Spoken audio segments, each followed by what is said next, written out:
sung dim zin nei don let sa zin tin na ko makataw ne ka phano pana pana zo chan ngai lu nem pi wa thule la iza kaya ke ho zo se de ke til kho hi na dingin abon san ke ho din mangcha jingin tin na khuna kan han na he ka phano ke ho na khuna kan kil han wa na ko ma ki pa thu se la pan ping e ka taw lung sin in pakai jesu christam nei san pi in amen cham kang lo no lai hitai ading thei chanan ading hiti ko nei sunun lung thimpum ibin then ba choi khom ke doi te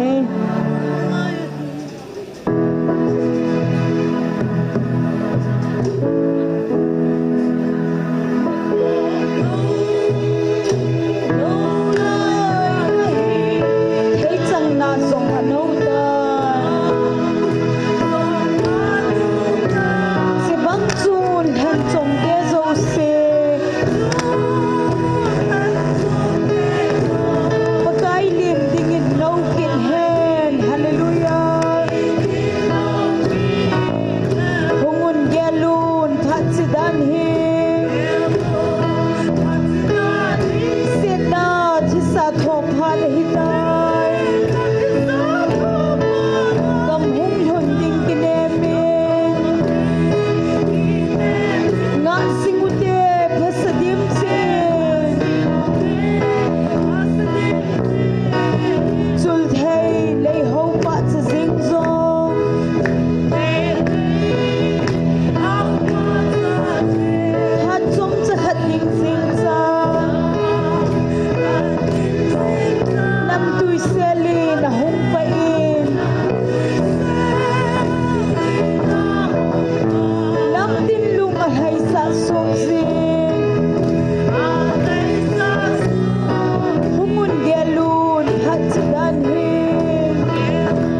tau hite phat hi akim zingin leinop na amangzi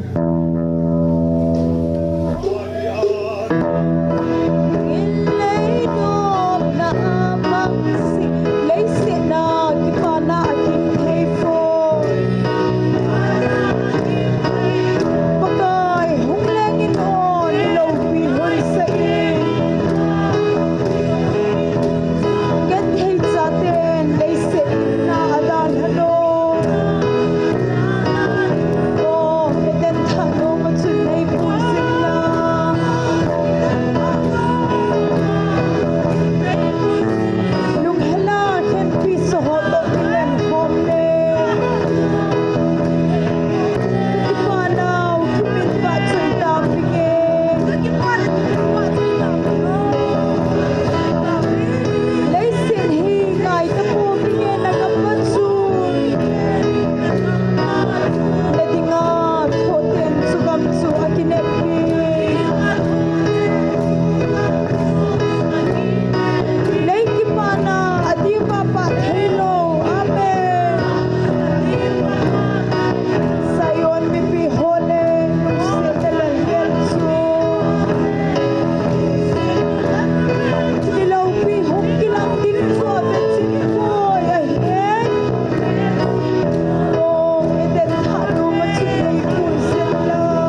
Hello.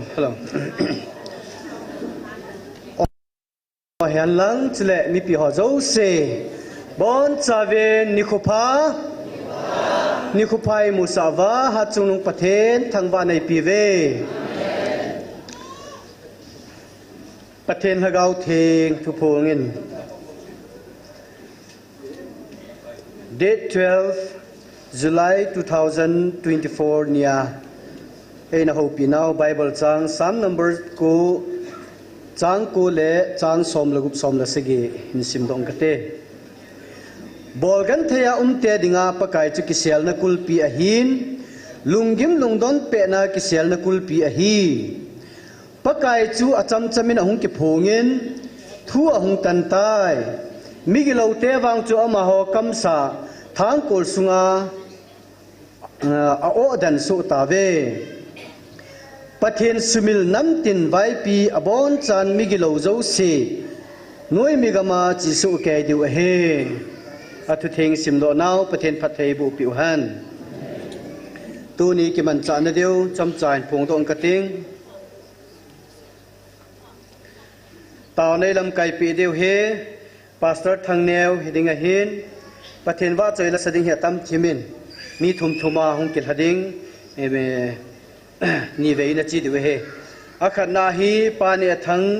chule ani na hi pa khu khup e gmfti athum na he nunga jem hoi amo thumung masading chuteng le ali na hi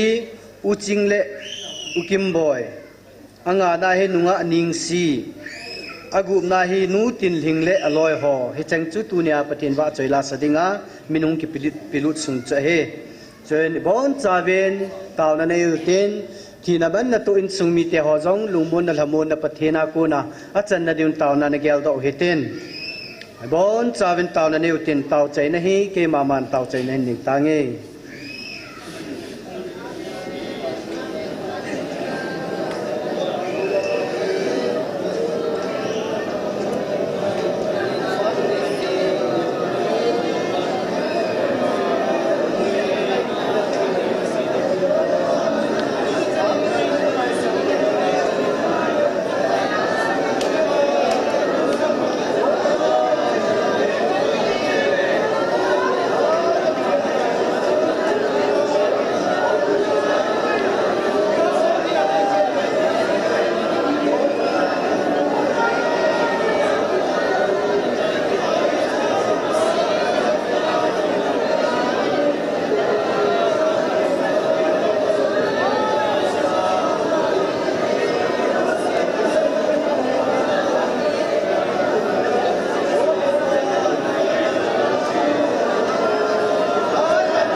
Amen.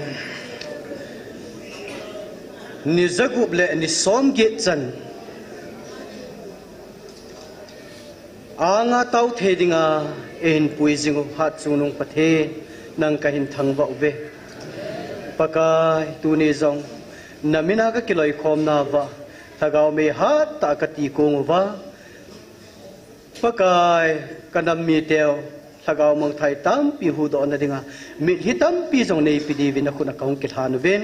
ka tau na ho zo se lon hin pi divin hat chunung ka pakai na chre ji shu na mina ka hung tau he. Amen. Kilhan thing na tau na chai ta ven tun program na chal ta hiten ka sei bangin mi thum akhat na pa ne thang ani na pa khu khup e GMFTI athum na nunga jem hoi amo chahi pathin wa chaila sadingin hung ke pan hung ta leu pan te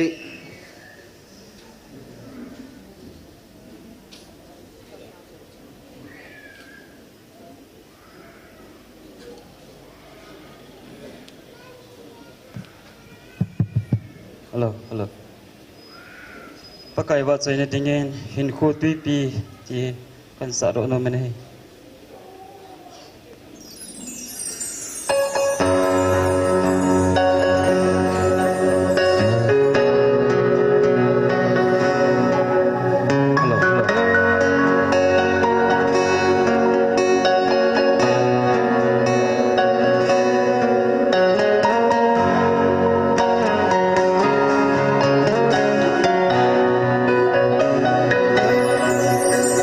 In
ti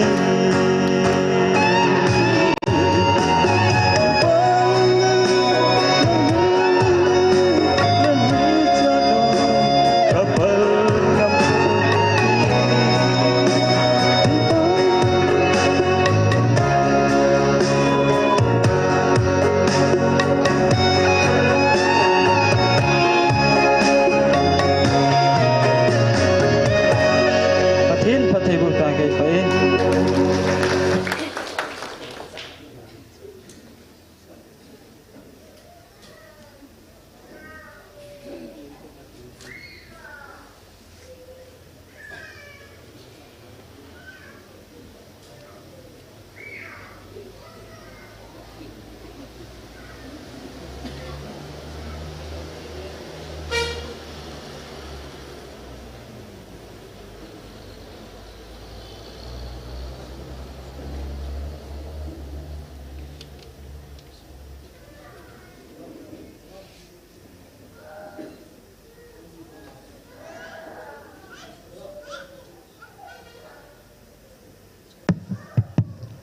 Hello, pam tak dunia. Henu hepa ni kowa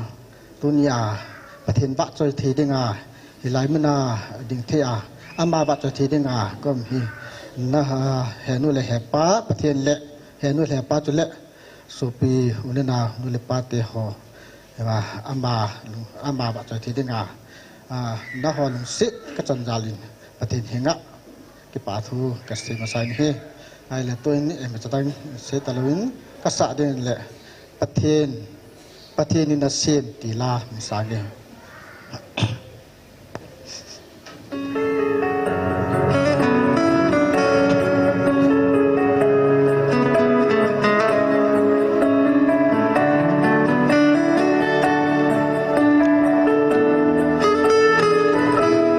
pathen ni na sen ti le ko pa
pathin wa choi na dingin nung chon lo ting tela choi sa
sông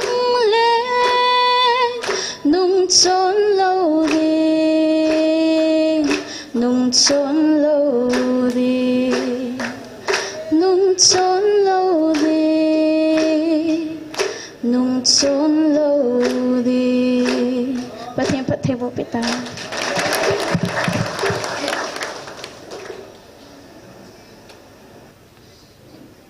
ki pau me anung chon lo ngel bai hi vena lai a thi wa ngai nu chon lo cho i chi pe jen ju je ki pau men pathen wa choi la hin sama sa ho se si chunga jong ki pa thu se ven amo zalin pathen thang wa vin he tun u ching le u kim boy hin sama san ten aban te le nunga ning si hungen ten thum nai hen nu tin hing le aloi ho hong hi pe de he amo chengin an sa chai chai le tu nya taw nai te me la pi deu pastor thang ne ven aphat an kilo dingen kan het san he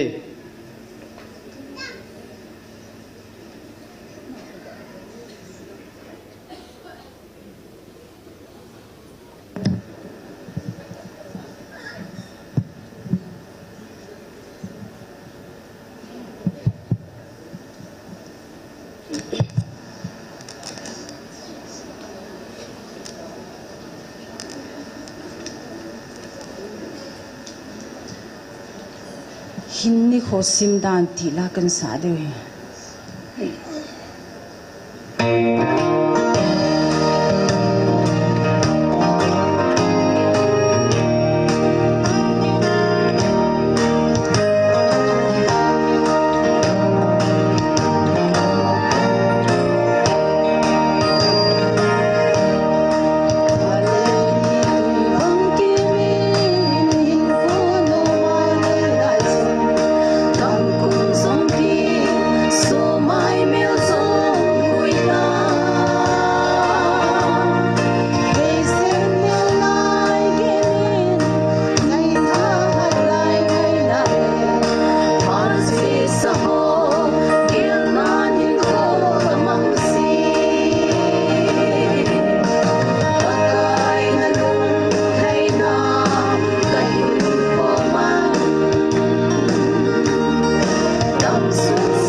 Pathenin pathe bo ta hen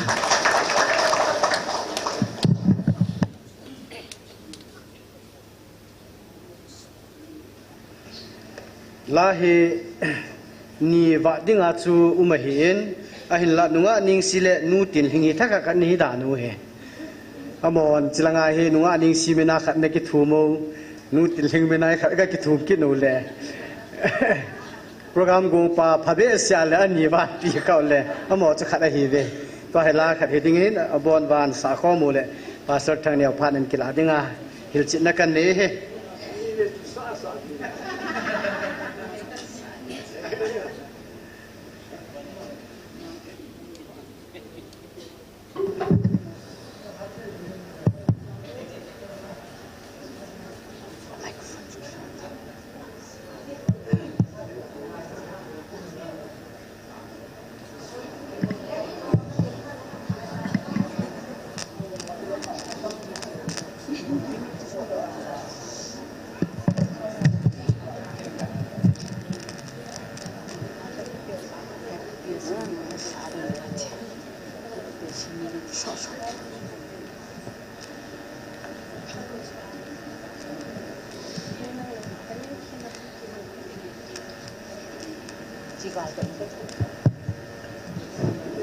Thiên vợ chạy đi đi nga cái hòn rồng bắc cài chú cái lúm lê cái phôi thì chú cần xả đi thắng mình hao Hãy subscribe cho kênh Ghiền Mì Gõ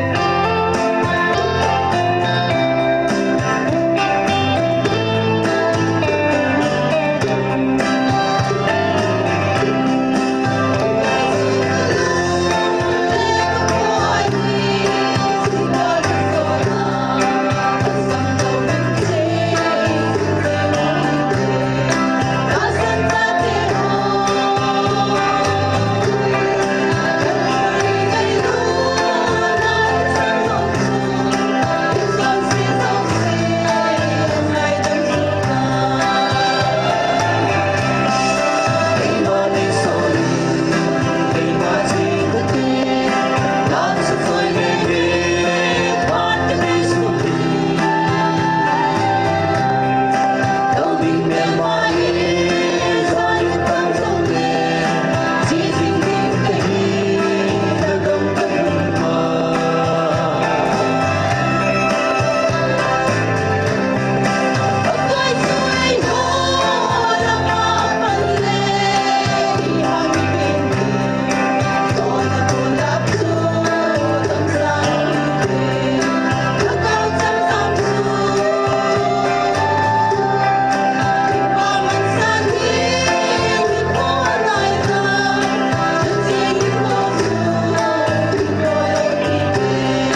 amasan ni ko phata ai piu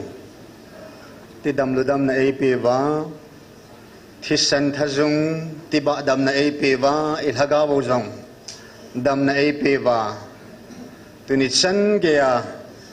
thagao me ti kung jing the ding kal sun jing vai kun jing the vai dung jing the ai koi pao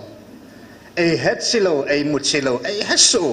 ai pao pathin thangwa na sang pin pe ben hi hallelujah amen pakaya phai ke dingin pakai phamomongin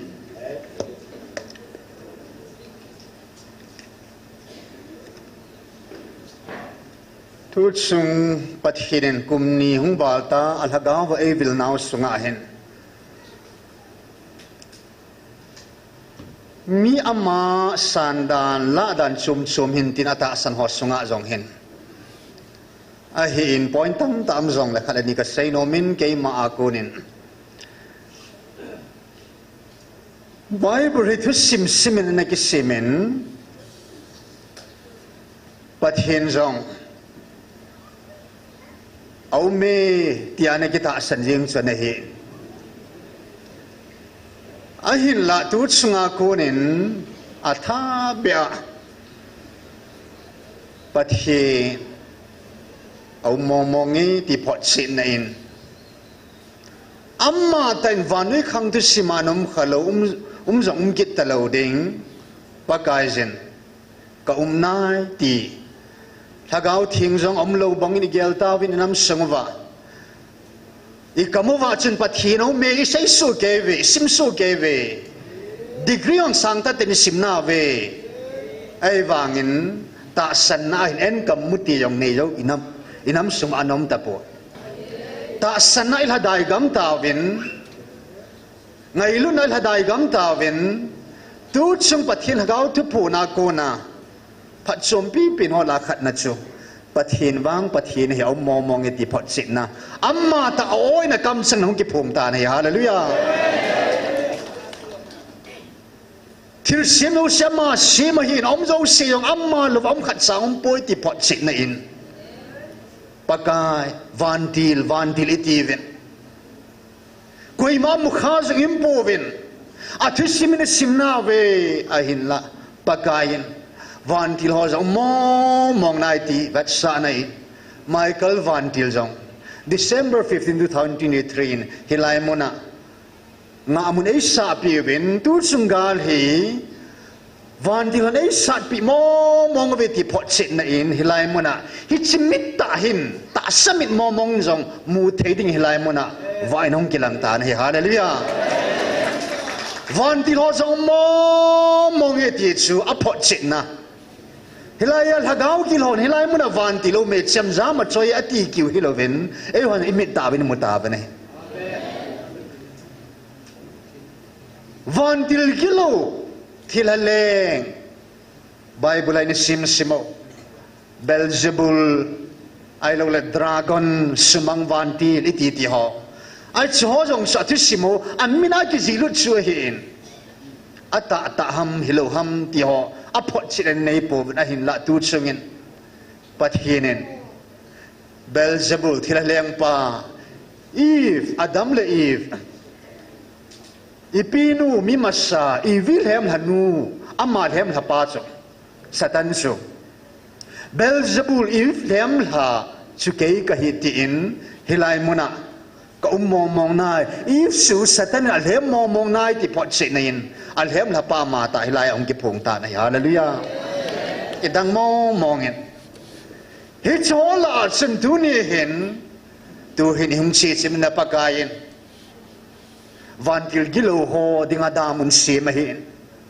van mi thieng nang la kya dinga van mun si ma hi hallelujah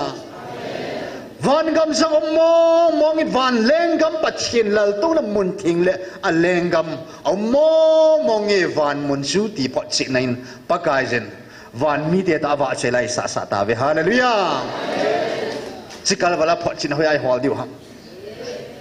da mun su van til gilo til ho dinga si ma hi in ki ho ka thi tingo le nei dila ka chi ji ben hi da mun a chen nei thad vin lang da muna nei sol ta vin ka chi na diu mun ka ke ta vin ke hon iti tiang le ke hoi da mun chi ding ka hi vin a chi thau ding ka ke ta ve chi do ta vin ati jeng be am ho ta hilai mun am ke phungun mei dil chi ding in ni la khat in zong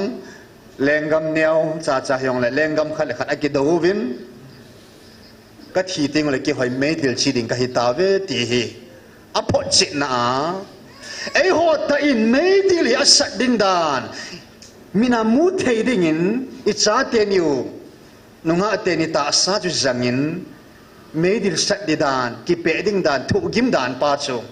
I thu lo na ding ovin I hun lo na ding ovin I mi ta ni mu sa ta ben he mei dil zong mo mongin van mu zong mo mong ti cha pho chi na a bible a chin he na bi hyong la dunia I sei ho hi living atta atta a imi ta wa imu wa I khut ta bi khoi ka thi I sei wo he pathian o min van tilo min satan o min van mun o min mei dil o mo mong e dunia hilai mun a ke khom ho mi thing te ho wang pa kai zen van go lu dinga hin na le kha ba min a jilut ho hi ta ve hallelujah hin na le khabu jang om mong in hin na le khaba min kizilut lo jang om me pakayen mi ho pa chu Abraham ang sunga amin akiji po in ahi na mi ho pa na kiji in hi na jin van gama I hi na mi ho pa tin van mun akiji po na hallelujah hi na ja van gamil hundi hi po in pathin sa hi je ba van gamil hundi hallelujah Heaven kama si piham lazar tin amina ki zilut thoy leise adam sung mi vai sa hin gan the hina a hin van kama sa min ki zilut da hallelujah mi ho pa tu ni san ke ya bible scholar ka hi pathin ka hi tion in sevo jesun mi ho pa la lazar ati mi ho pa kwa mini piham hin seve tu ni san ga ki chi sa hon lai mi ho pa ti kwa mini piham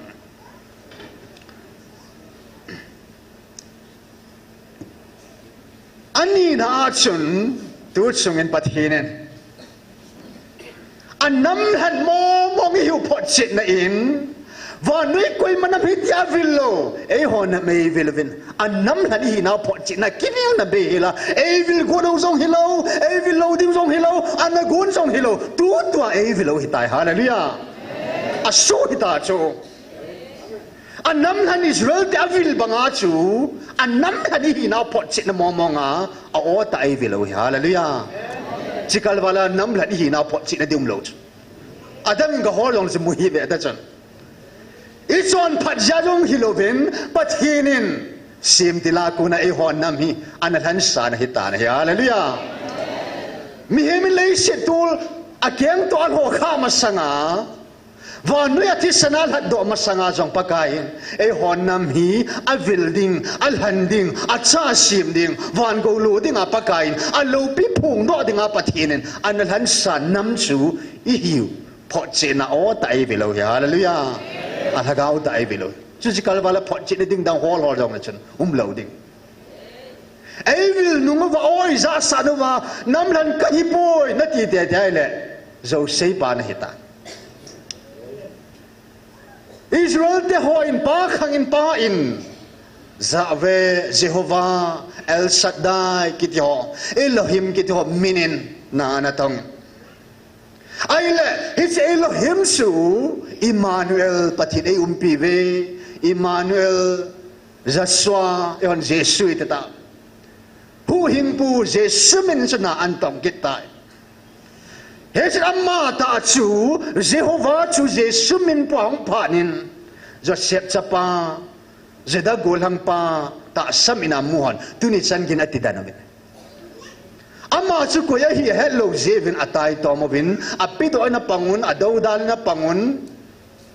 ahin la amma chu Israel meeting pa leng ding at hang nu pa momong chu hi ham hello ham ata san ho zo si dinga hi ai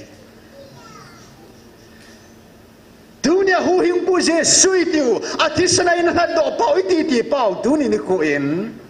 amma ta in thagaw ai vil phadovin alpha omega ka hi tin ama hung ki phung ki ta nei le tu ni kho hin leya hung Jesus Messiah pathin sa pa hi pathin hi ti ho chun tu hin hilai mun hung ki phung hi Jesus hi po thagaw thinga hi po pathin hi po te kitab hi ham hilo ham nang le ken hena ve hallelujah pathina lung ko hon ho chun ko ya hi heaven aki hong lo ho chun hedi po ne ai la ma chu Jesus Messiah hi ham hilo ham ata san lo ju da ho dingin Pharisees ho dingin a hi po ne ai na ta san ho zo se ding a hi lu nen sei ju te hon Jesus ko hi na a het che jevin a lu a thi sano maltal san ge Christa ding a hin na na pe ne tunia helai mun ong ki phong pathin hagau thieng hi Beelzebul thilaleng pa Cobra pa Siva tin miwan min vozong le nang le ken ko hi het che ne hallelujah a het chin ho ding a thingam na hin a het chin ho ding a ki pa na hin a het chin ho ding a nun nom na hin ham phat na hin hi a thim ho ding a ham sit na hi hen pathin i ho nam hi ei han go oi point ei han sau hi tai hallelujah ipisinam a o verso ngalang is ta ve hagau thinga man ei vil ta ve hallelujah en pathin lo busy tha bena ki modoin pathin tha ha ji tha ben he do vin pathin thunei ji tha ben he do vin adi din pathin a hi na tu sunga pathin a hi na hi tam tam zong le pathin John mungkat sang khana atila de thu main thu chu pathin to main thu chu pathin he ti chu thu chu pathin hi thu chu koi ham pathin abana John bungli sang somni lia chun pathin chu ita bang ham lagao hi a ho tan thu ta lagaw ba ho ding pathin hi na chu thu hi lagao hi abana first John bungli sang thum lama chun pathin chu ngai lu da hi adeke hen pathin hi na tam ta nin a hi na hola chen pathin ali nan seutin thi thailo hingjing ki khel ti nei lo hingjing pathin living God a hi na hallelujah tu sung in hi che pathin hingjing hi se chun ton sona lal to na to pan pa khanga hingjing chapa khanga jong hingjing thagau thing khanga jong hingjing pathin in hingjing pat ila wa vai ho min na tong na hallelujah aleng hi na jong a be thei po in ton sona lal to na to pa chu achunga to pa jong a thi thei po a be thei po aleng hi na jong mang thei po ipisin ma chu hingjing jeng ai hen pathin tu chung nei ho nam hi a hi na chi a hoi che pathin hi na a hi na a khat na a chun thu tai nei ho pi vin pathin thu i jin thu tai nei ho pi vin pakain thu ki sel tam ta jong ei sei pi vin hi hallelujah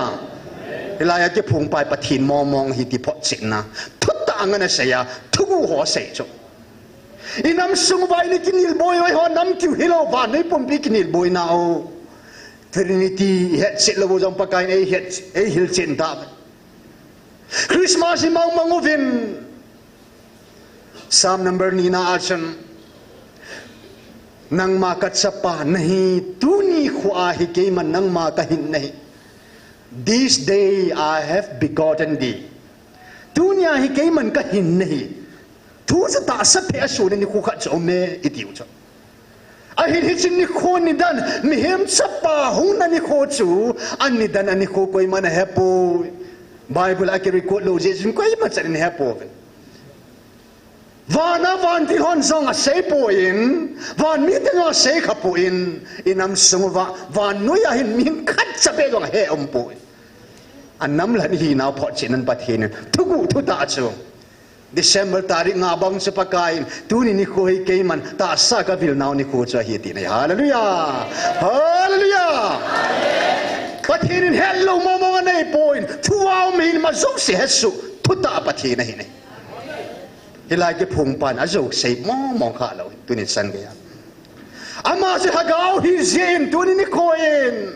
ปัทหินตาสาฮิปูอินปัทหินจูมีหิมาฮิโลเจชนปัทหินจะฮักเอาฮิเจนอัมมาฮินามอมองฮักเอาวินัยเดลตาเวฮาเลลูยากุยมันมุทัยปูมุจังมุขปูอินฮักเอาจูหุยตัวเตะกันอันนุนนมนันมานุงจินหอยาเก็ปันหอยาจิกุยมันเฮปูเกยมากะฮุงตายอาเซียเฮโรจูเกยมากะเชตายอาเซียเฮโรจูหอยาฮุงกิปันหอยาจิหินังอีปีนเฮดองน่าสมจังจัดบันเฮโลวะไอ้ลามาจะฮักเอาฮิเจชุนฮักเอามังไงลุยนอีฮักเอาขอสะจินฮักเอามอมงเอวิลเบฮาเลลูยาถ้าซาอิสราเอลเตจะถ้าสนาเวลินฮักเอาว่าอิสราเอลเตหอฮักเอาอิสราเอลเตหอวังสุปกายินถ้าสนาเอวิลปูวินฮักเอาวินัยวิลตาเบฮาเลลูยาอีปีนี้หัวเป้าปัทยินฮักเอาหินฮิฮาเลลูยาฮักเอาเทียงไงเห็นปากกาอินอัมมาหินมอมองตุนี่น้ำปิวหีส่วนพัดนาจงกิตุงโลดิงเฮาสัตนาจงกิตุงโลดิง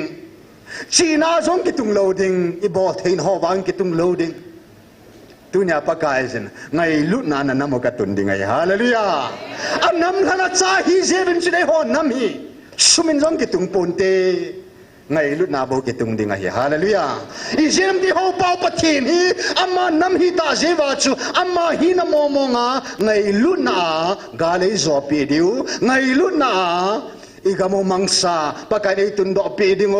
ไงลุนาอินามอกิบุงขันซาตัลเดซาทุสาปากไออินามออภอดิงดิงไงฮาเลลูยาทิลเจดังฮิโลปัทยินไงลุดเฮเซียเห็นดุนยาฮิไลมุนะหงกิพงปามอมองฮิปัทยินฮีนะอะฮิมอมองกิพอเจนะจูปัทยินจะทูหินทุตังเนเนโฮปิบินปัทยินจะทักเอาฮิจินทักเอาวินเอวิโลบินทักเอามังหงไงลุนะทุจิงอาศัยนะฮิปัทยินจะมาจุงไงลุนะฮิจินเนลมาปันไงลุนะเนยปุยหัวนะทูกาทุจิงอาศัยอีปัทยินอุนวาไงลุนะทุจิงโบเซนะฮิอัลฮัดจะหัวจงอาหับแต่ทุ่มพาดนับปีหลงจูปากไออนุลากิดนี่ไงลุได้ฮิเจชน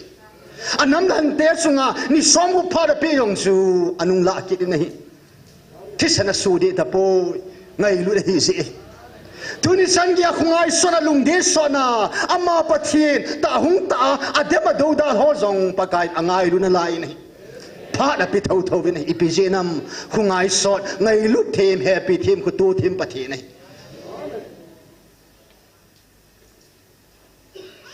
อินัมพิวปากายินเลกิฮิโลวานมุนาหิงซิงปัทเฮนตุเนียอะหิงซิงอะฮิเจชุนตุเนียไอฮอโซเซียงตุนสดหินในปตาเวฮาเลลูยาไอซายบุงสอมดีละเกตสังสอมละคัดเกย์จะขอสะโมมงอะฮิจิฮิตาบอละฮีอาเจสุอิติดอลากับมินซูสุบุอัมดิงฮัมเกมันกะโลปินัดชิมิดังกับเปโลฮิลดิงะฮี I will not share my glory with another ปัทหินดังมอมมิดังมอมกุยมัชดังมอมกะโลปินัดพิปูงะดิฮิจันเกียปัทหินนาคิดังตาไอโตดอปิตาวาเบลซาบุลฮีติฮอชุนปัทหินโลปินัดจุสตันดอปิดอตินายตาจทุนี่คนแฮทีมโฮวาปัทหินมองฮีปัทหินบอลมองฮีปัทหินนัดต่อฮีติเทเป็นยาเลยลุยาอัลโลปีป้าจะอัลโลปีน่ะจะปิมองเด็กมิดังจังเทโลจเฮียฮิไลมุนาปัทหินนาคิดังทิลคิดังฮิซัดบอลปีนุงว่าฮิไลอะปากายิน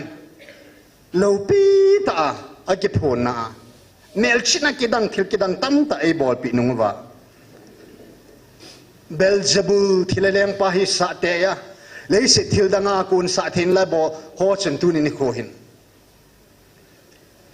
ฮิไลมุนันนัตองฮิปัทินมองฮิปุยปัทินากุนมองฮิปุยนัตติเลกุมนิสุงาปัทินินฮิไลมุนันนากิตองสวาจุสิหินบอลินลังจุพัดกะตะสันแบบเดียวนี่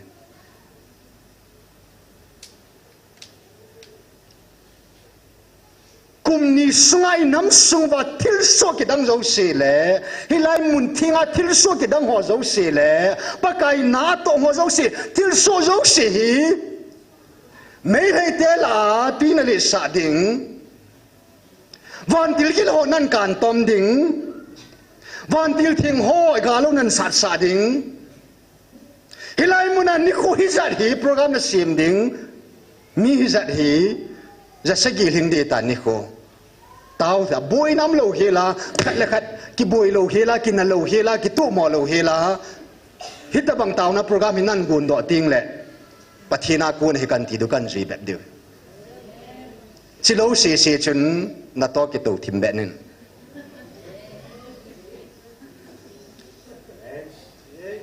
sei zo lo thil ku ki se le tan hilai munai pathin na to mo hi sima sim zo hi ta lo hen mi changa hin in sunga hin ho bunga nam sunga hin pakai nei ho nam ki hilo wa noi pum pia til so kum ni sunga til so ki dang ho mong zong hi sim zo hi ta lo hi pathin dang na to ai pu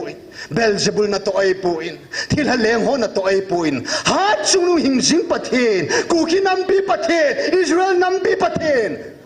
Abraham pathin na to hi hallelujah mi khalani phachum dinga hilai mun hungai poin GMF dai dam sang hungai poin PS dam sang hungai poin vanui pumpin ka lo pina ka leng hina muhan tia na hung toi bo pathin na to ding tingai le nam khadaman sa ya na to ji ne vanui pumpina lo pina jo sem mu theina dinga annam cha za lo vai le mi cha mi khat se in iti vanui pumpisa salva thei ding ham pathinin e ho nambo salva dinga pakai nei ko ei pun vanui salva dinga pathin Israel han che banga e ho nam na han nei thachateni bowin e ho nam salva zo ta lo ding je achu ata san mi je ei pui khomo cha hallelujah thagau ga ri sat khom thagau ga sat wa mili sen phat wa pakai jin amani chang se na to han la ya pakan chana pi be lo pi nei thai chaga nu nau sapang hilai munang ngai nanong kal sunova itau khomova milhi sen khomova thagau kali sar khom phalova amani yong chana pi be nang yong chan na ki pi be hallelujah ipisian mi to di hitunya ki chai ding hello khang som sunga Krista sipe vanui gar sat ding satan gar sat ding muthim salva ding nam hiu cho Abraham chu nagam le sin apung na chang na in ku da han tin Abraham bo se na ko hin tunin nang la ke wang pakat anam pyai ko hin anam nei ko zong la ko tam ta hiong le agar sat dinga asipai dinga alhando hilai muna to hoi ta ve hallelujah na su na pa na tu na san zong hagau gal khang som sungan sat ding inam sunga sat zo ding la van ai sat kit diu hin hitsiding aja pakain cross sa keiman van nui gal kana zovin mi hon thilaleng pa belzebul tin ei min vo ve ileng pawon ipathin pawon min belzebul thilaleng pa anna pha to lo siang khat chang sei lo vo thaga bu no da le thilaleng pa ni kada su da mai le belzebul mina su da ma hi ti kit diu mi khat mi cho ha sai ibola ho na mu saham ibola sabat nya na to am te oi mo kit dingo pathin manoi mo thi vai le mi du mi da lu ki khom he ti ta ta wo kho lo pya mi noi nu ha ki khom khom e ti ta ta wo kho lo pya yo ba win nei pu ban belzebul thilaleng pa ti vai le anung ji ho tu na ta san ho chu go bru party yang la kho lo pia pu pia so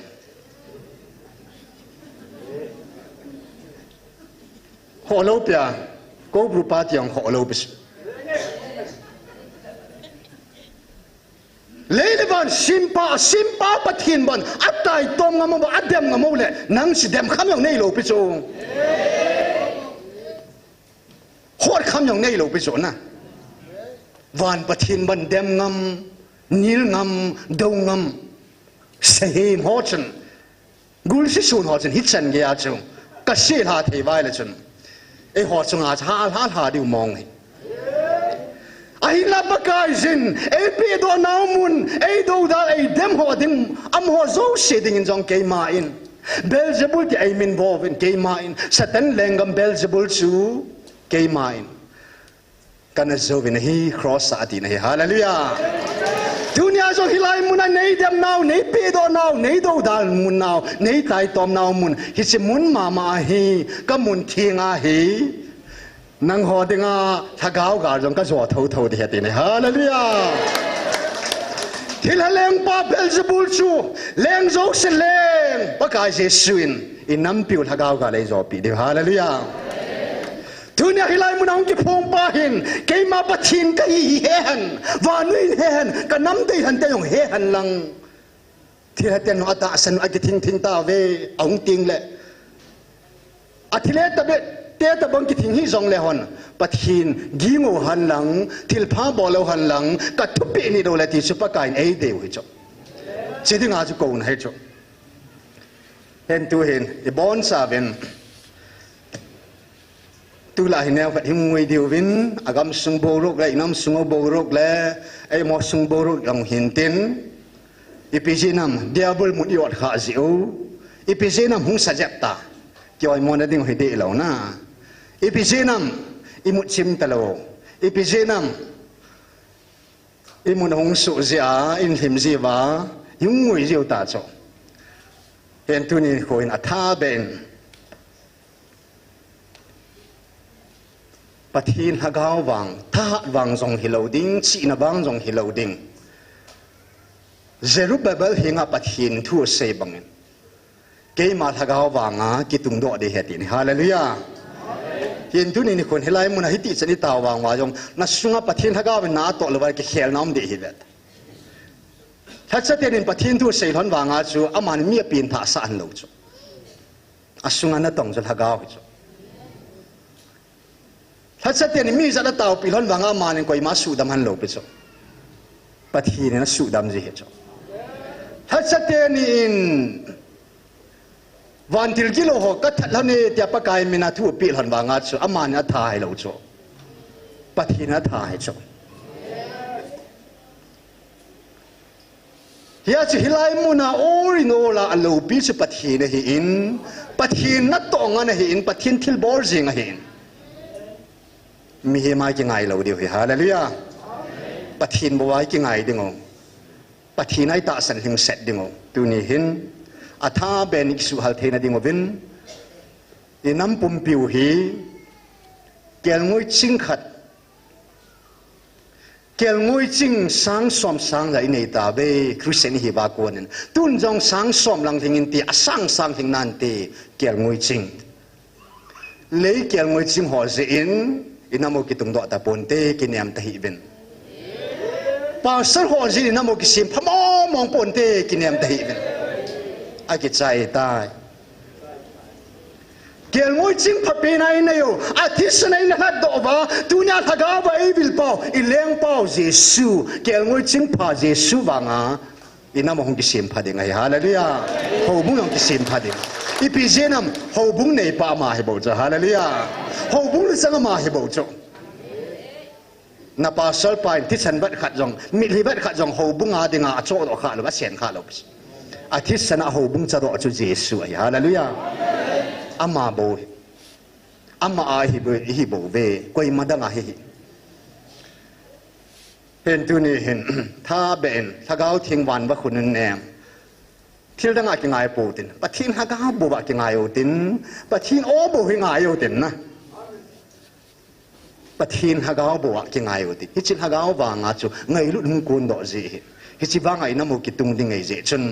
van noi pum pi thil dang lo si sangin mi hiam jok si sangin pathin ha ga bo ngai sang pi no te hallelujah aje pathin ha ga o pi ta ve go hi cho na man sa po tin en ha ga ba ki su halo tin hal tha ki do tin thagau thing wan ba khunun nem ti ding o ten isu hal tha na jong hin tin chong na pathinin ama thagau mo mo ina mo tun ding o gel do tha na jong hin tin isu ha na jong hin tin te chela chu cho de ben sau tin ver sem lo ben na jo jong le tao tao jong ti ti chun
minane singa laute lung se ta in live hina tau zom dio he in minute to minute nga ta bang phat kan pi zi ding item kan saya kan se cha le tau zi dingo ke pa the se tau zo na hi even list pu mang boy in ma in tau zo na nei pi dio hin tin a khat na hin nampum pin pakai ko no iza ova ita san theina dingo nampi ding na tawutin hichla chan hai thaina tumbe in a het him lo ziu hin het him lo pin a pakai su pi do povin te ti bangin a het him lo ziwa dem ho hin hilai muna ki phung pai belzebul agial ziwa chu adem ho hin a hin la adem pau je belzebul ei puin ilem pau I ho pau pathin su hin hi hin adem ado dal atai tom ho apido apang ho dingin pathin thu tip chugui hung tho tho ding a hin hi zong le o judas iskaro cha dana lom lom me mang tha cha pa chu mang tha he tin ke su ne hi apido apang ding ko ye hi chu pa kai nan he sai ta a hin awang se ta tunin ko in adem ado dal ho ding in zong tau tin pathinin inampum biu asu chila asep chila ata alhem that sal hem le that ta ang pakan ei le khan pi tau han mi thing le mi bu jang pakan ei le khan pi tau inam sango anam thing hi na ding bai thino ngai tai hi se chun ata alhem pathin ei su thingowa ei sip chil na ding ovin na namong ka su chil de ti sai he pan amen ei su chil pi na ding ovin tau tin hi chang thil thum ding in chun na tau te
hallelujah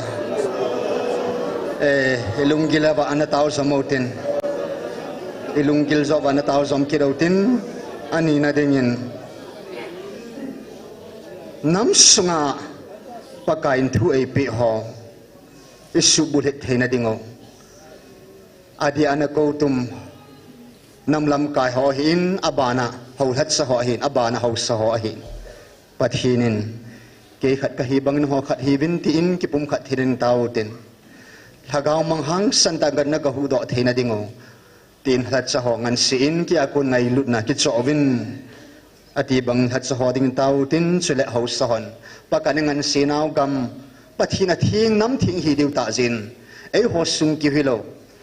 igamo jong a thin ngai tai gama su thing theina dingo win e chang thil thuma ding in sun pathin ko na pakai e ho akun ange e chang thil thum hi ke ma nei ta sanaba nei ngai lu le ka thupi hona ni diwi hi ju ke ma nei ki han naw pho chi na he tin na pathin il han naw pho chi na cha thupi ini diwi hi in khang som sunga thupi ini theina ding oven ana taw ke taw te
Amen. Hallelujah. Ilunggilin anataw zom kirautin. Lunggilin pathin ko ma anasay kirautin. At hum na dingin pathinin tilsim ho khat sabi zong alim amel po si mampu. Ako ta si mampu ay hobo hi. At sana il hat do'ova alim la mel po at sen na dinga ay si mo hi. Inting hitalo ta sa subo lungkim subo tagaw bu na inamo adim tae ta sa ting lo zo sin gisu ting na neya lung thim thiang lo zo sin thina ne thina ding le thagao buina vop ho doi la kau milim ho na ki saboi na lai ho satan no ya kun na lai ho zo sia dingin inam pumpiu Krista thi san wang le angai lu na wang le al hagao wang inam pumpiu sop thinga au ma pathin nam hi ta jivin nam thing hi na dingovin pakai nam piu asu thing the na dingin thagao me ya amai sam hal thingam the na dingin ta sa lung thim thagao thin nai nei the na ding mana tau ki do te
Amen. Hallelujah.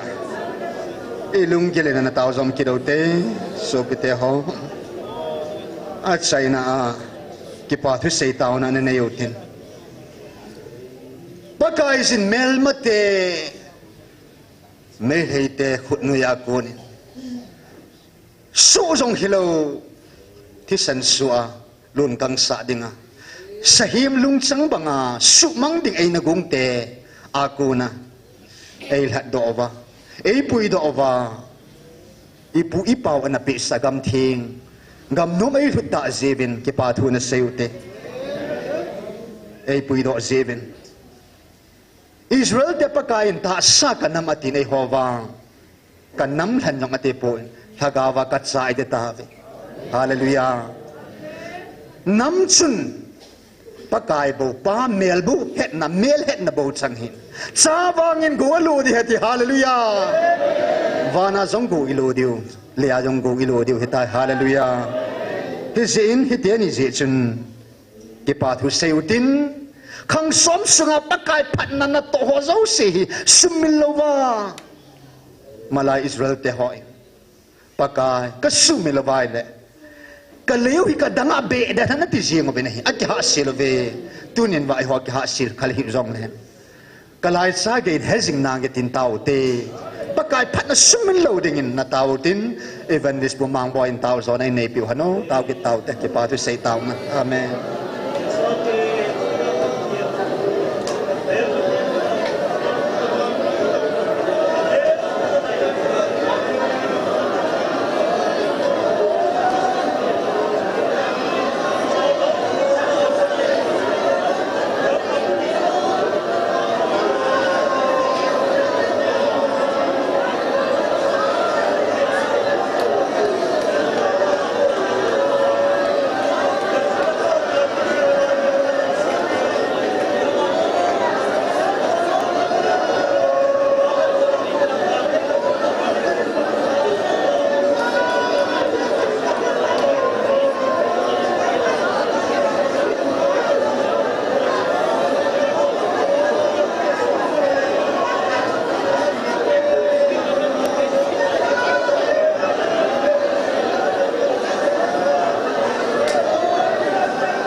lung sina dim se the ngai lu hing jing ka pathe ru pa na measure sa te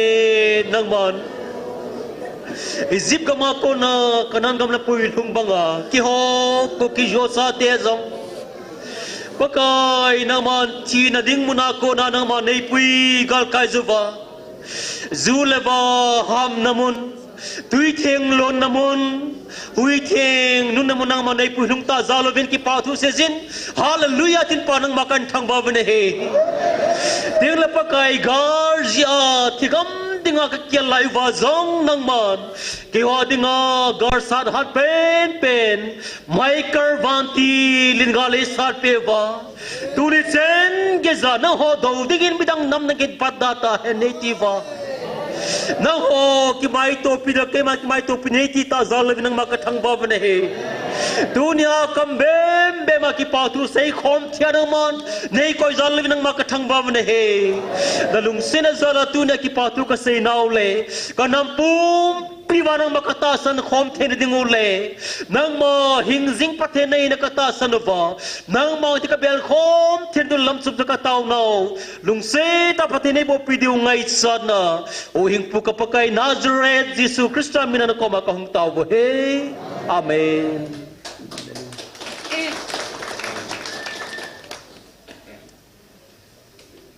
ka hin zo ne saliam kho chu ichu nang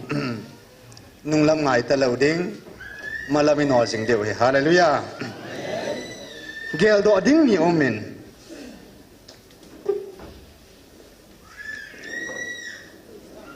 pathin thu mun khat munin sim ta ding e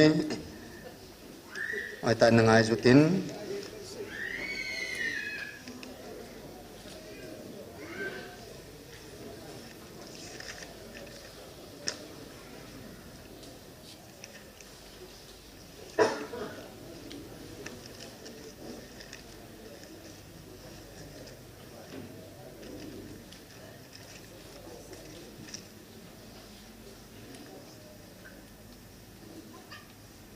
pakai sin igel do jing dingu ade kha domin sil ikihil na dingu wa gel do ding kha jong som ki den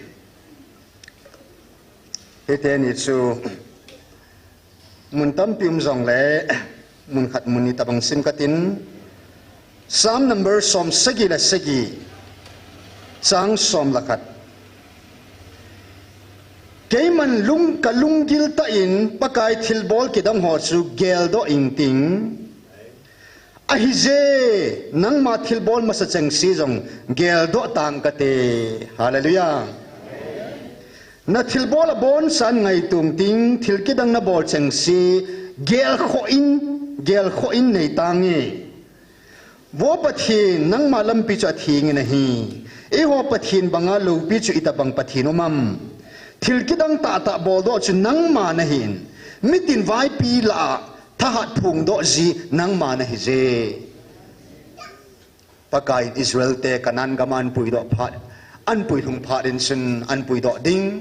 kum som li sung yang asimil tam ta ve a hin la paka agel do jing na ding of insun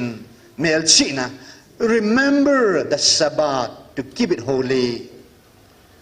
na chung wa na pha thil pha ka to pi ho thil ka dang ka to pi na gel do jing na ding of in Sabbath ni amel china ni do ven atin keiman thi san suding mel mate ho zan khat ka acha te ka thagama alung thim song banga ta farao wa kuna ka hin so hinga ka hin pui do na na gel do jing na ding of in kal chu ku hin mango ven ati ku ho ni khu anaman sa na pa hai pa kain achung wa na ki dong tong pa pathin ama hi simil mo mo hi wan tia pa kai mel china na pe tha chu ku da man wang bin asimil ta sabat jong am man wang bin asimil jibin hi pathin phat na ho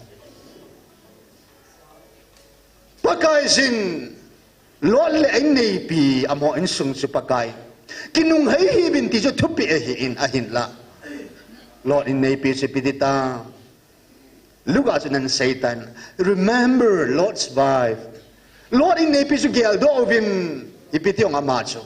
kinung heya chi sung su ta chu e hogam sangin phai cham num zo mei the nan te nein jong lo pi zo zom nan te ahin na in num sang le gam num ta na hin dal ha sang chin na pathin gel do zon imalam ba pathin van goi koi pi vin le a jong pa kain khang som phat e koi pi na ve hallelujah ima khuwa kin na lin ta zom zo nei pathin na agop sa ana cheng khom sang na tai pathin a khanei tai hallelujah ei khanawa pa kain ei ho do oi ta in Lord in nei pi banga phai sung nu ngaya kinung heya am ho chon banga chona milim ho ta thakhat hi ding lung thim pu ho chu nam sit te te di ai la dunia pakai phatna gel do singa tuni hichigala kona pakai tu chung tu pun nunga chuna sein ashimil dom tam ta nom ta ben a hin la tu sunga wang hi pathin mo mong hi nei cho hinga ei pui do ei hu do mo mong hi ti gel do zong ka hinga ki pa tu seong tam ta nom ta ve tin hallelujah ki pa tu se ho dinga chu ham phatna hi nei he chun pakain tu nyai chungwa aphat ho zo se hi e ho dinga sukmil hoi e tapu e gel do jing dingo e lung thim over he e chin jing dingo mo holi kinam dingo e ta sa hin pheng wa pakai phat ho zo se hi izi lut diu hin na mang talo dinga hi noi mang thailo dinga hi e thi jung wa pakain Jacob chu Israel pathe chan theina ding in ke main a khel gwa pathe ka koi pi ati cho nang ho nam zong ka mi pa chunga ka koi thil hi pathe na chan na diwa ka koi hati na hi hallelujah mi hon ko bru pa ko bru anga bo khup ti jong le pathe nen ka mi pa ti na hi hallelujah e puin kan na hi thazunga he so ke ya hin a khut ya le Jacob cha khel gwa a kong gwa pathe a koi nam pi pa chungai pathin a thazunga pathe koi cho hallelujah Krista thazunga pathe lun do banga chu kalvaria na lung do sa isi thazung chun pu pias an zui pai ta cho hallelujah e hon nam pi pathe chana denga chu a chunga a koi che thil hi Jacob khelgu Israel dinga pathena pu pe sunga thil jong pathin nam pi pathina dinga na koi hallelujah hagau thui ki tu cha cha dei bogan na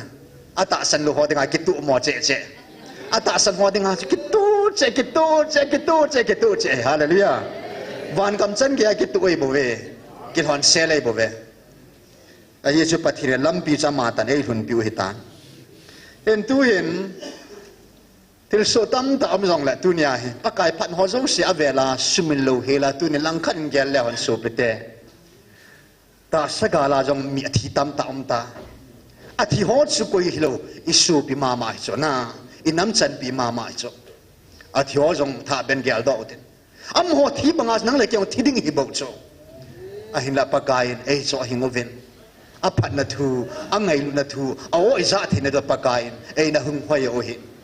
sei jona hin na pe bai hon i pe the na ding ba pa kain ka sei ji na e honam hin ni ve thi sai ta ve ka ti nei ya pa kain e cho hin na wa hin tunin pa kai phat na mong mong i su mi lo na ding ven ver sem lo bin hi lai sa ki do tin i sa chai chai o le sam number som se le khat sa som se le gi chang khat na chun thulem seinan ke man ka kam kang ting ati jesu hong ta in leya thulem jinga sein thu ta jinga sein ki pa na thu jinga na sein chi bangin hin pathin ichung ba phat na ho asu dam ho thagau bu anodo pi ho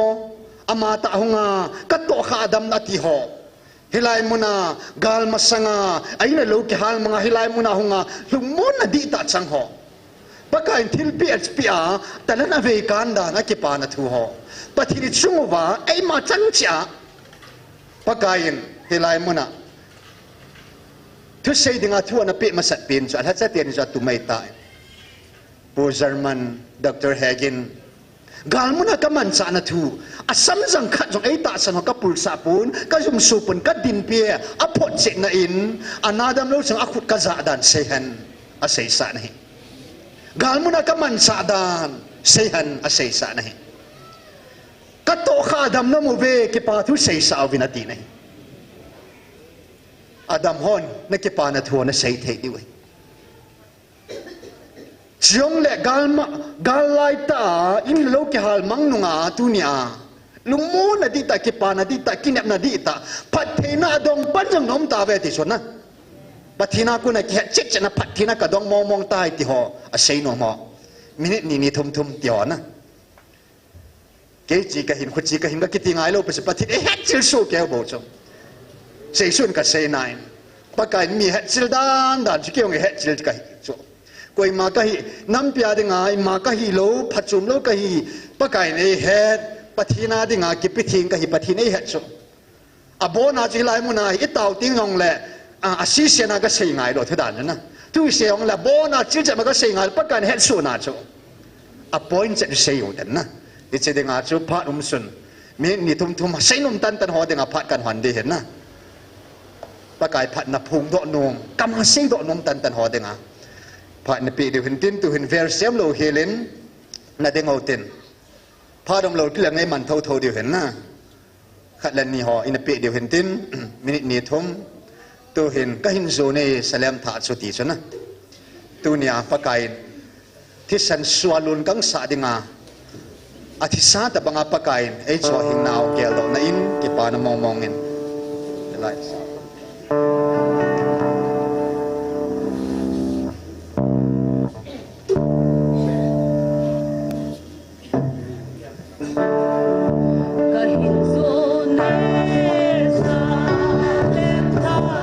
lungdon umlaw na gamnum su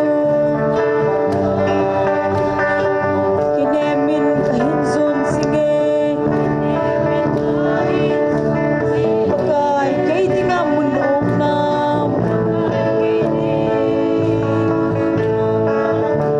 lungdon pul daw bin kabaknay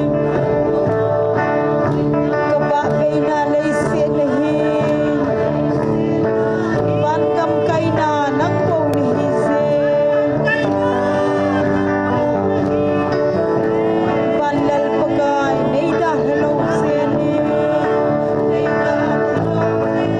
kunson hit na tinglim noya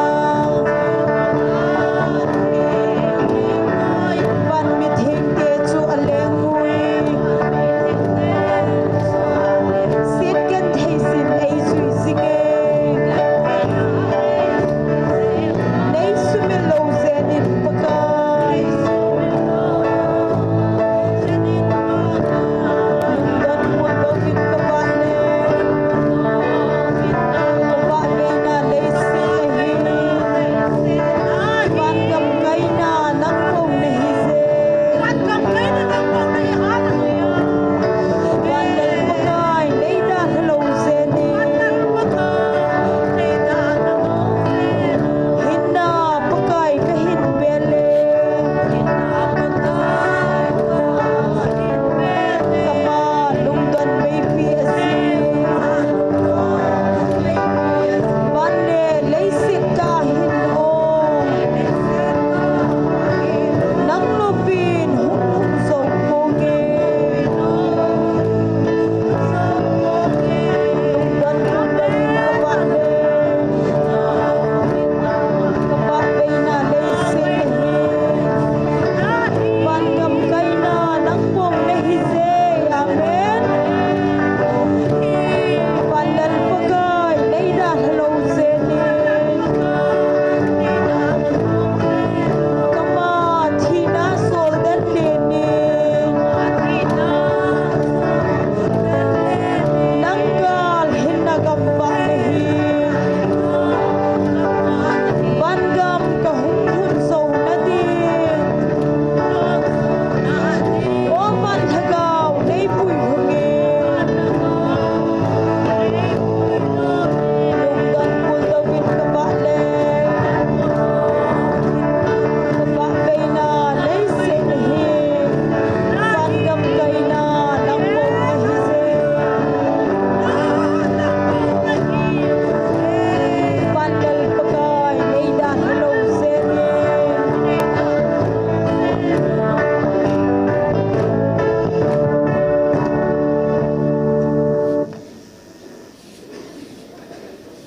ta sa leya dingin puldo na hinain ayin hagawa dingin kipana di ta kipana ta be sang ta be hallelujah kolisi bungkat sang som da thoma chun aman muthim tha thunei na akona ei cho hingova chapa ngai lut gam mi ei su ei tai ati na hi hallelujah thina akona pakain hinna ei lut ta be suwa kunin patinin sa inay sim tawen hallelujah in tunin pakai phat na ho hi ade dein tu chung gala pakain abula kunin pai sunga tang dan ho ding in tawin mi sang som nga tang dan ho pakai nei puilut pitabe hallelujah zela sungkula tang ho ding zong tau pi vin akitau pi tunin sungkula ong po do thei chan hong po do kita nei hallelujah na phai to pi ho kidang momong nam se pai gal san ho ding in tau vin ke man van til sol pi na nge gal muna avan til ho nei chang len koi sa loi hallelujah avan til thima mang chatai gal muna thing tam ta jong pathin ei hu do pi vin ta sagal ki hilovin tu chung pathirin ka ki pa na pen su tu chung ade dia thagao ga ka ki pa na ipi jinami nam sungba pathirin thila leng ten noya inomova van til kilo ho ki chip na inomova doi ho kao ho milim ho in ki chip na ina nei ho hi chiwa ko na pakai adea avanti ho mangcha al hatsate ni mangcha e hu do tawe hallelujah hallelujah mi pa su thing no min anadam lovin dam na nei tain thagau bu no do nam ta ni hallelujah annam la ni hi seven thim gao ho chunga anakoi sol cha ho chunga anakoi thil bol theina chu al hatcha ho chunga jong koi ta ne hallelujah anadam lo dam na chang ho ki pa tu sei tang bo hallelujah thagau bu ki no do pya pakain hagaw wa su dam ho in meriam bang in sun na hin ko pum pi pakai din pe do tang bo hallelujah na ho di di nga chu na man tam mo mong chu pakai din mi se mi pa mi se mi kha mi kilo wa ko na pakai e hu do je ben ki pa tu se so zo se ding san ki wong su kyau ten na akit ki lang nei sei theu nai na sei man lo hon na tu nin gal muna tang dan la ka pangin gan thei thu la jin ka min ke jong se pe ho ke mun pin khanat sun kiong kana zam lu din he wa ko nai dam selang po do ka hi ta ke pa tu sei nong ko yumam phai sunga galai ta tang dan pakain dam selain puilung ke patu seinom akama tunya pathin ko ma umam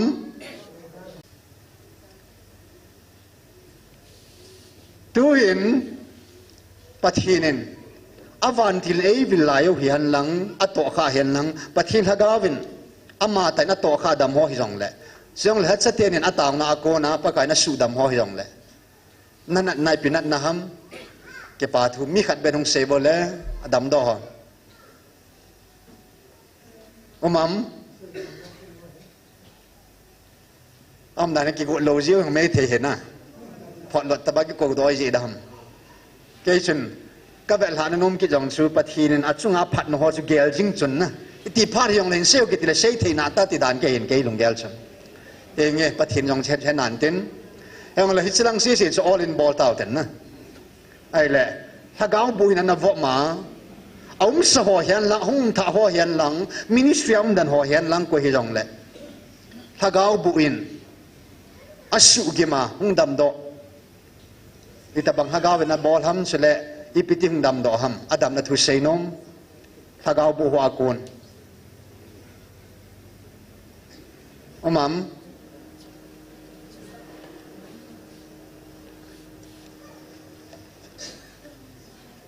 aku tidak tu ni hang pia he ai le tu hin gal zam hon ting katin gal zam nahi nei na lo nan da ta in nei na lo na gama ki hal mang ta in nani na nga zo si nan da han na hung zam do tai lung kim lung danga no ma tu nya wang hilai muna ko na ki pa na di ta lung mo na di ta na ne ya na ki pa dan na ki pa na thu na lungim dan thu bo na lungim dan na mujin dan bo na sei ding to na nawa dan thu bo ta na sei de na ng sei bo le na sei no man pa la ngono ngong bo me khat ni na na lung jin dan to na lung nawa dan pa chu na jiki hi na pa chu ki pa amen ki jong in la lo ki hal ha nei la nga jong hitia hi mang ke ya lung dan lung yim ka thu nu nga hi chala ya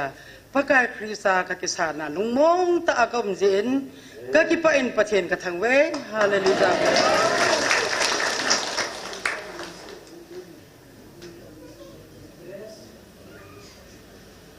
kayong impala hakideng kahin kain kalau kihalo musanga lungdan lunggim mako na terasa pukang suluwahi terasa pulung kirunakin jong kata sa kum sombele nga kahitaing kata sa kathayung na cheyolo kahiin hilay mo na kahung sa evangelist nuka kita upiin kay mayong kanet na kakisam pachelung selin puhin karam selin kathayong yung anatapuin kathayong hi kay makumsom bele ngahiyong lem now teho kumsom segi kumsom gum hola kau makalam mo kulta bo ni melun ka kimung kachiyong ka ngayon kakipabe sein kuni to ka pachelung selin kayong hilahin kachiyaw yungin hiji kakipa na lang kakipa na lin pintahe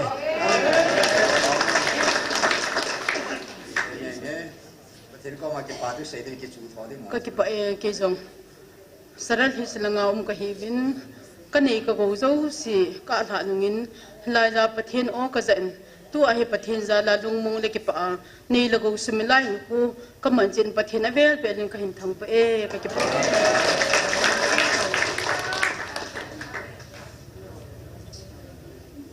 kizong pathen zalin tarik thumi zana hung ke zam zan ni hi gamno yang ki gen hizong le pathen tu na chanai lai mona ni lago izan ham ki gar ki hal ha nanung song le maru mo mun tin mun changa ki jaw na ho zo se ong ki dal ha in lo jong mun thum mun liang ki dal han chang nang pot som sagi lang liang thei jong phung sang som thum lang hung ki dal ha nei lago zo se song ki dal han song la pathen ka kho su le ting kai lang ai yang a hin na pathen zalin hilai muna ka hung ki khop ma le nei lagong imasading katipuin e pa ni khat be so pathen na ma ho na hin ni thum nili na ki mangla katin tun ka ki mutai pin tu a hit bang hi kan ki mo hai ka ki pan kan sumi te jo si ka cha te jo sang ka ji jang hung zawe pathen zalin I taw naw zalin gar sunga hin ke ma I se ho ina ke ma ka hin pathen za I taw naw zalin ka sa pa yang se pa ya hung ta in hung go ta tu chung chung pathen zalin so ma khat ho jong pathatan ka ki pe then hi sen pathen ka thang ba in hian kan nei ka go zo si kan kamil ni si ai ni khat jong hal ding ka da the pon jing kan langin lawa ka ko nin sun la ka kong ki khom ni ha lang la ka chi ki jen a ki chi jong la jinga ki khop ding ho ka nga la ke ki ta en tu jong hi jen pathen ka thang ba ka dam ka thin jong hi dam thei lo hin kum sa gi hi san hi jong hi pathen za la ka dam hi ti pathen lo pin la kan phon lo he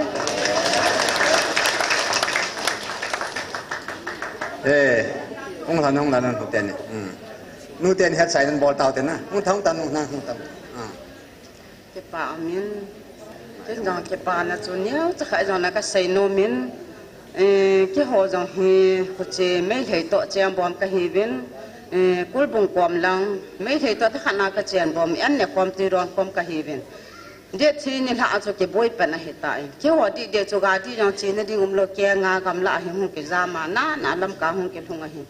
ahin pathen zalin helai to pona hu umin ale evangelist nu ka hung ke taw sa le ke jang himi ve she ka hin in naw chana tong thailo ka hin ahin pathen zalin he ba hin dam na ka ni jina le ka ke pa in ahin ke jang hi isaya hi le ja cha no me sumho na de pai ho na de ka nei pu in chang ha pu ka bola ka zu a he ta chu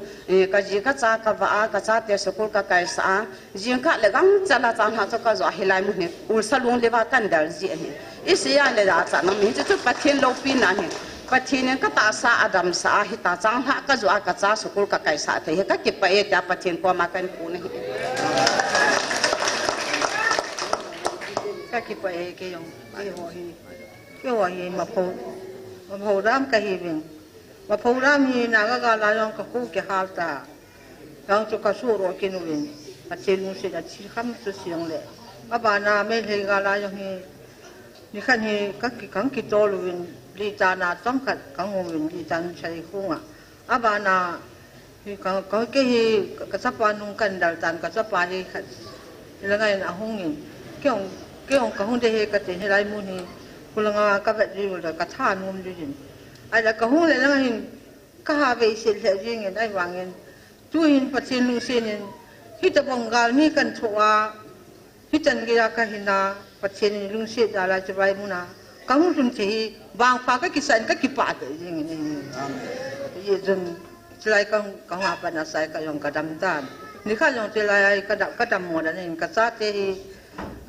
หินชีราตาเนี่ยนังดำหมดกิเดติจิวหินเฮ้ดำหมดตะปูกระเจกติอานี่ข้าตัวก็หุ่นได้ลงเลยนะหับจะขั้นลังหุ่นลูกกับบังจีตานี่ปัจจัยนี้ก็น่ากระซ่ามองหินปัจจัยนู้สิกระสังมองหินสลายก็เป็นกระสีปัจจัยนี้กลุงมุนลงนะจำต่างลุงมุนได้ปีจีกระเห็น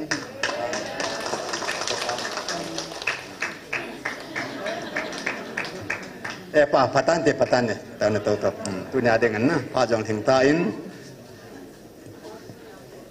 คิดถึงเลยนั่นปีนั่นเนี่ยฉันเกียดำนัดช่างที่หออัตตาพอดชินหอนไอพอดชินทุหอสลายเก็บปานะทุหอปฏิเนหูดอนะทุหอเฮตัวนี้เนี่ยพอดีบอลเป่าชนไอเกี่ยวดอกจึงในที่สุดมิลโลนะที่งงนะเฮลายกี่ว่าก็เสกเขาจะปฏิเนหช่วยเด็กป่วยในนาจงนักเกี่ยวลิมจึงเดียวปฏินัดตัวคนนักเกี่ยวจึงง่ายจู่นักสู้ตัวจึงง่ายจู่ในมุนาจงจู่ปะกายพัดนอหูนั่นลุงอาคนซิมลังเกี่ยวจึงนะจู่ดังนักเกี่ยวละนักเกี่ยวง่ายเสียดานะอาทิตย์สองปูนักเกี่ยวสร้างเงินจึงปะกายพัดนอหูนั่นเห็นความปฏินพัดนั่นตัวหูอดีตกุมนิสงายมูหูจงกิดังขวบใบตันนะปะกายจึงนัตเอาหน้าเหตุสมินจงบวยฮีบินอัศวินจงตามบวยฮีบินอัตตามินจงบวยฮีบินอัลโฮมินจงบวยฮีบินนี่ขัดนั่นเห็นสิดิวนัตเอาหน้าฮีนี่ขัดบางอันนั่นเกี่ยวดิวเหตุนี่ฮาเลลูยานี่เขาฮิซัดจะกุบละสมกิดหิมตาวินกุมขัดวาลเซลกุมขัดลุงเจนู่นเนี่ยมินัดสังเสียก่อนดังอันบอลเลยเห็นอัดสมดันเหตุนมละมาดองแล้วจะเหตุทิมเป็นเวทตาอิติกาพัดกิจามเหตุเราได้ไงนะตัวนี้ปฏิหิงอามันตาวนะอินนี่โคจะกุบสมกิดลุงลุตไตตาวเทนาวเก็บปาทุเสนต่อพัดใจนะจอมสาหิดานต่อปฏิหินอภัดเสนอินอามาอินก่อนดักที่ต่อกิลฮานินอาเจสะมันพัดหัวจุเสตาวใจในปีเบนตินตัวนี้adaงากิจายยังเหตันเตกิขันนาว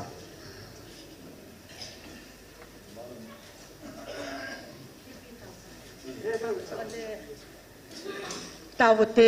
ก็เก็บปะเวปกายนั่นลุงเสนนั่นนัทลิมโนซากะเกนเทนโฮจงน่าอังสงกิปาทุเซเทียกัมเบมเบมาลุงมุนกิปาระนักในตาเจเป็นฮาเลลูยาตินักความกิปาทุเซนมิงกะทังไปก็เก็บปะเวปกายนิสกุวานิสกีของลุดด้วยตานฮิจันเกยโลตูนิจันเนอัจจีโลหัวเฮปวดอัจจีจงวันนิสไอนิขัดตะบังก็เกลจึงเทนาฮีนังมาโปรแกรมเฮติกพัดเจนฮีเซนจอนามิงกะทังไปปะกายนังมาลุงโมนักเนเลยเสียมินเอปีเทโลนังอากูนาลุงโมนักปานาดีตะกันเนนาวตูเนตะสันจัดเทหอนปะกายอเวลพัดเจเทเนกวยนโฮจุงกิปาทูกะเซวินตองกำมาบ้านติวฮิปะกายอิติลังเปเนปุยดูฮัมเกมหัวลูกเกลฮิเลเกมหัวกิปุยนั่นแหละเกมหัวตุกกดฮิลว่านั่งมาโปรแกรมมาจีจิงอ่ะปากกาหินคู่ก็มันจิงเทนดิวินก็ตัดสนาวโหเอซูเด็ดปีกินเลยเอซูฮัดปีกินเวลาปากกานั่งอาดิงอาท่าเบีย